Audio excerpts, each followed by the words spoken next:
Well, hello, everybody. This is Nicole Pierce, and we're back for another episode of Career Conversations with Nicole. I am so excited today. I have Tidwell Group with me, and I have two wonderful guests. We have Andre Carmack, which is the audit manager, and then we have Kelly Winter, and she is the partner. And I'm going to say this wrong, Kelly. Partner in charge of audit and assurance. So basically an audit partner, right? I love it. Well, I'm so glad to have you guys today. But before we get started into the topic, Kelly, can you just tell us a little bit about Tidwell? Sure. So Tidwell Group, we have our roots back to the 90s, but we've really only been in our current form since about 2015. We have about 150 professionals working across 4 offices. We've got 2 offices here in the Atlanta area, one in Birmingham, one in Columbus, Ohio. We specialize in the real estate industry, and we are very proud right now because we were just named to Inside Public Accounting's 2020 Best of the Best Firms for the second year in a row. And that's really just means we're being recognized for being a well-run accounting firm and one of the best in our peer group. So we're very proud of that right now. Oh, I love it. And real estate's a really fun niche. So I think that's a cool area for students to jump into. Well, today's topic is going to be fun. It is the path to partner inside a CPA firm. And, the reason why I think we should talk about this is because I would love for our students to start thinking long-term, start thinking about how they can make good decisions now that will impact them later. So we'll dig right in. First question is, explain what a partner is. And if there is different types, what are the different types? Okay, so I'll answer this one. So a partner is basically a person at the firm who has the ultimate responsibility for managing and signing off on client engagements, but they're also responsible for managing the administrative functions of the firm, and they're also responsible for generating business and providing opportunities for growth at the firm.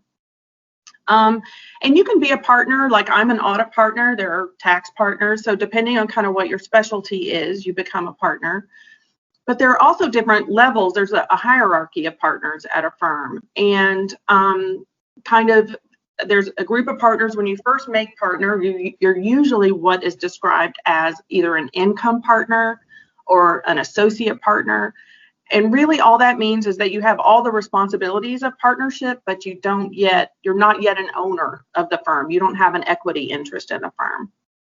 And then after some years of being an income or an associate partner, you can become an equity partner, and you do that by buying into the partnership. So you have a capital account at the firm, and you share in you kind of have more ownership and share in the firm and more responsibility for the management of the firm and setting the strategic direction of the firm.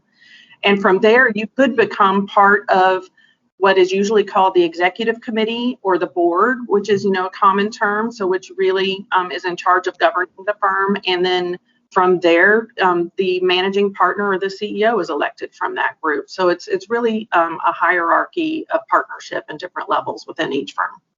So it's so exciting. Even just listening to you, I got excited. I'm like, oh, so if you got on this track, you are now stepping into ownership of a company, which is so cool.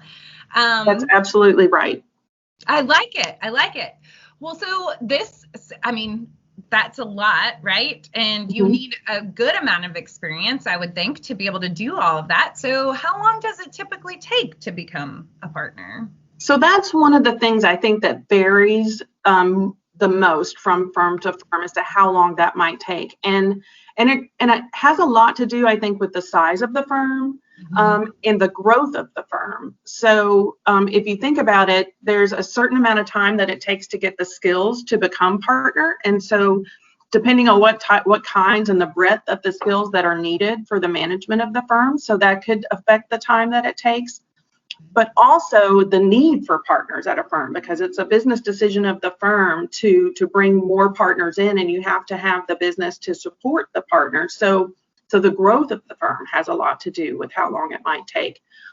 But generally speaking, in a range, I would say it probably takes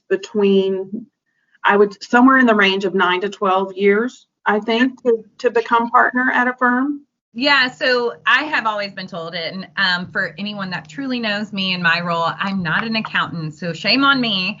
But I have always been told that it's around that 10-year mark, so that range sounds exactly in line with what people have told me.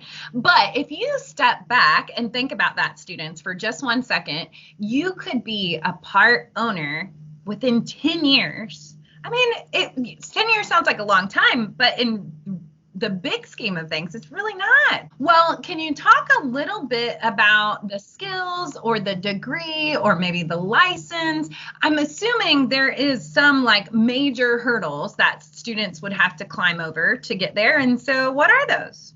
Yeah, so of course, to be a partner at an accounting firm, you need to be a CPA. Okay.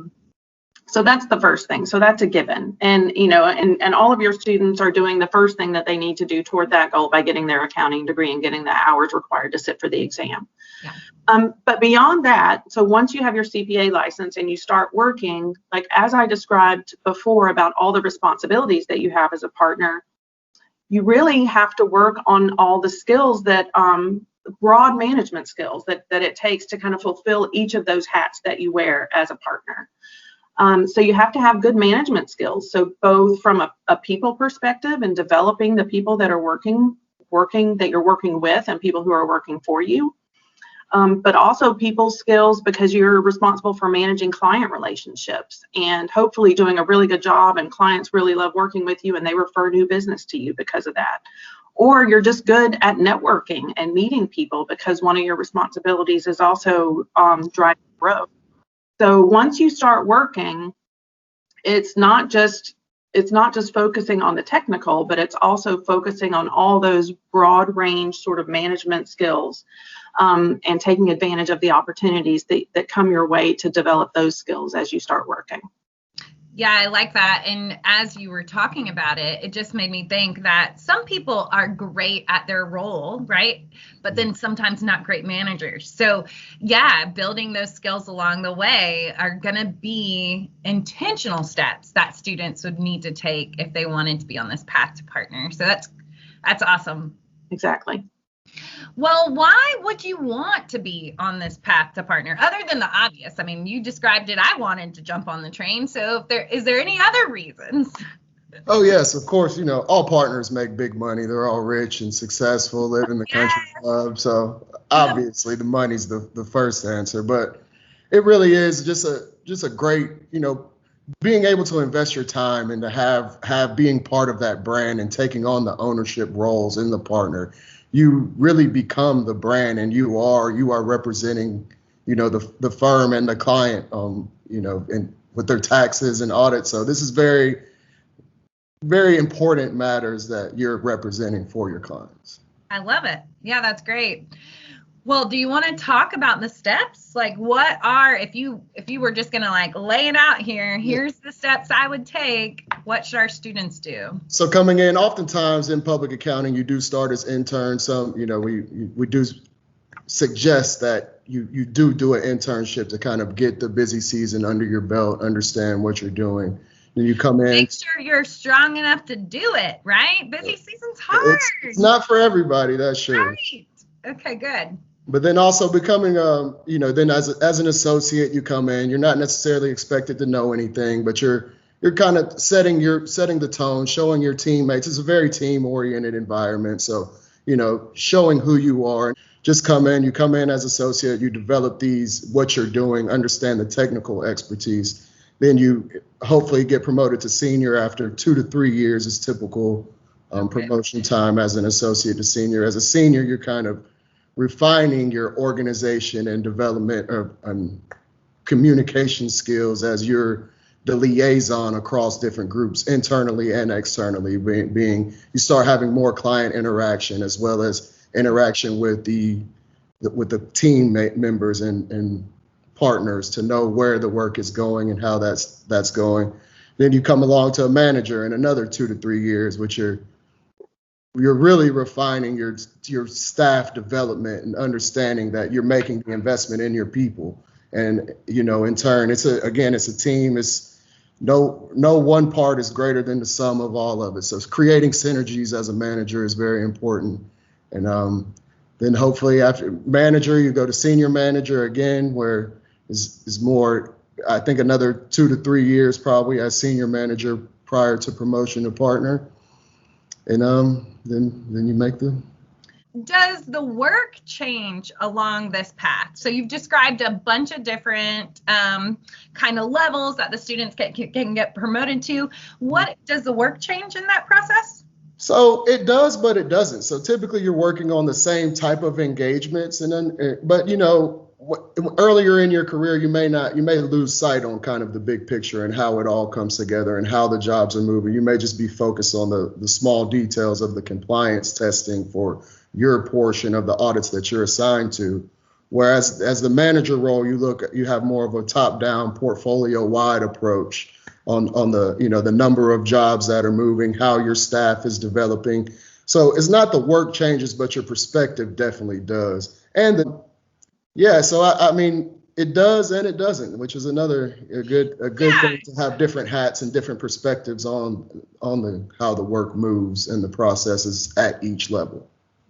Well, and the one thing that came to mind as you were talking was talking about managing people, right? So I'm assuming that part of the job does change as you go up, because at that intern and like entry level staff, you're not really managing people, right? Exactly. So that's going to naturally give them some of that progression. Exactly. And it's good to, you know, you come in, you don't have the confidence to articulate accounting issues to people who have been doing it for years. But as you grow more comfortable and you see these skills become better, you know, it's rewarding and for all parties involved. So I'm going to ask the big question. This wasn't on our original plan, so I hope I don't put you guys on the spot. But so I'm just trying to think of what students would ask. Does the amount of work change when you finally reach partner? Like, does the busy season still feel busy? Are you still working the 80, 90 hours at the partner level? Or is it like you reach the glory time and now you don't have to do those busy seasons anymore and you paid your dues? Like, how does it go? Right. And going back to what Andre just said, like your perspective changes. So certainly by the time you become partner, then you have, you know, responsibility for a lot of work and a lot of people who are doing the work. So I think all in all, you're probably still putting in the hours, but it's doing much different things than you were doing when you started. You're not, you know, putting together work papers and actually doing audits, but you're solving problems, you know, answering questions, trying to solve problems with clients and reviewing the work. And making sure that the quality of the work is what it needs to be before it goes out the door. So you're still working, but it's doing much different things. Well, that was my last question. This went by fast, but I always like to give all my guests an opportunity to give some last minute advice or last thoughts for the student. So if you guys want to share any of that, that would be great. Well, I would start by, if you do decide, you know, to go the public accounting track, take the CPA exam as soon as you can. Go ahead and, while you're in the mood of studying, in the habit of having good study habits, go ahead and complete that as soon as you can, because it only gets more difficult as time passes. And I would say, as you're coming out of school, just be prepared to keep learning, you know, and work on building relationships wherever you end up working, because those relationships stick with you for a long time, longer than you might think at the beginning. I love that. All of it's so good. Well, thank you guys so much for your time today. I really, really appreciate it. I know our students will get a bunch out of this, but students, if you're watching, go check out Tidwell right now. You can go log on to their website and check them out and see what kind of jobs they have available. They would be a great place for you to start. So, hey, guys, I hope y'all have a wonderful rest of your day. I'll talk to you soon. Thank you so much. Thank y'all so much.